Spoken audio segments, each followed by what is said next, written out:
Hi, I'm Rhiannon Faith, and I'm here to tell you a story.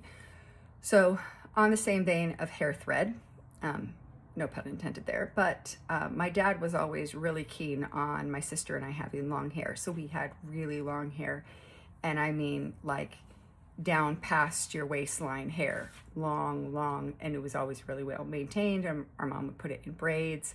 One of our favorites was having like pigtails with yarn ribbon. So it was like very common in the 80s, this yarn ribbon that like it almost looked like a shoelace, but it was made of yarn more or less. And she would braid that into our hair so we would have color in our braids, and then also tie the end of it at a bow at the end of our braid, which was fabulous. I loved that look. It was kind of like a nod to putting, radical colors in your hair, except I could change it every time my hair was done. But we kept our hair long. That was like it was more my dad's rule than anything else. And he had really long, fabulous 80s hair himself. When he finally cut his hair in the early 90s, it was like a 18-inch braid. It was kind of beautiful. Maybe it was 16 inches. Doesn't matter. It was really pretty. And it was chestnut brown and ringleted and more or less kind of the vibe of my hair now, except mine's not that dark. Anyways, I wanted my hair cut because like all my friends were getting their hair cut, and it just felt like sort of babyish that I wasn't allowed, but I was the oldest. So, that's not how things go for the oldest child.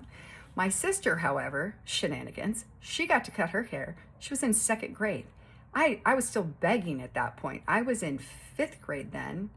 Or I'm sorry, I was in like fifth grade. I couldn't cut my hair. She got to cut her hair. I don't even understand how that's possible.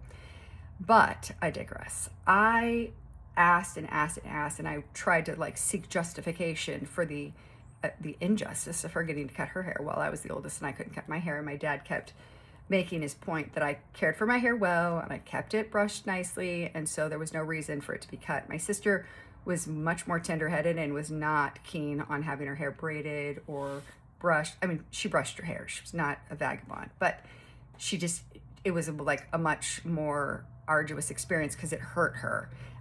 Again, tender-headed, and so apparently I didn't have that going on. So it wasn't until sixth grade that I got to get my hair cut, into sixth grade, seventh, and it was longer than it is now, and I thought I was so liberated.